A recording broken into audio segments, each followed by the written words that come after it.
Na serikali kwa ushirikiano na wadau wengine wa maendeleo imezindua mpango wa chakula humu nchini kwa kima cha shilingi bilioni 646.7 unaolenga kuleta mabadiliko ya uwepo wa chakula cha kutosha na kuhakikisha lishe bora katika maeneo kame 24 ukinufaisha watu milioni 5. Ufadhili huo ni sehemu ya bajeti ya shilingi bilioni 19, mpango ambao pia unatekelezwa katika mataifa mengine matatu: Somalia, Sudan Kusini na Ethiopia. Ukame wakati ya mwaka 2020 hadi 2023 ulioshuhudiwa nchini uliacha watu milioni 6.4 wakihangaika kutokana na ukosefu wa chakula.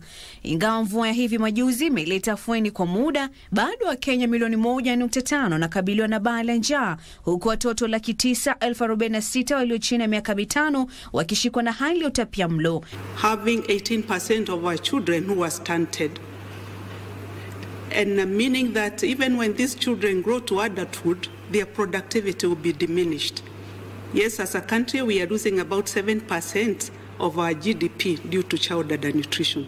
We have already hit 2 million people who are already exposed. They are facing, they're in crisis and they are facing emergency. So if we don't do anything, in 6 months' time, we shall be talking about 2.8 million people, almost hitting 3 million. Jinamizi hilo la utapiamlo limelazimisha serikali kutumia mamilioni ya pesa kwa matibabu ya watoto walioathirika. Akizungumza wakati wa uzinduzi wa mpango wa chakula na lishe wa miaka 10 uliopangwa kunufaisha jamii 24 zinazoishi katika maeneo kame, mkurugenzi wa kanda wa shirikisho la kimataifa la Msalaba Mwekundu Charles Businge alisisitiza umuhimu wa mpango huo katika kukabiliana na tatizo la chakula linalotokana na hali ya hewa.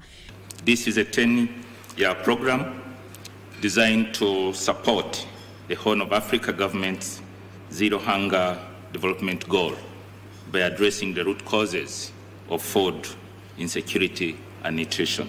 Mkurugenzi wa uzalishaji wa chakula katika idara ya serikali ya kilimo Daktari Mary Mwale alifichua kwamba mpango huo utahakikisha usawa na ujumuishi katika jamii isiyokodolewa macho na njaa na kupunguza umaskini.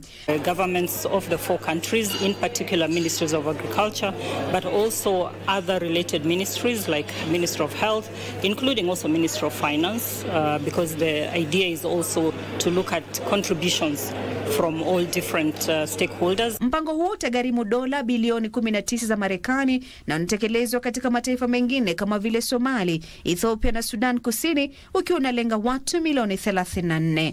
Kasi cha Namasha, Darubini.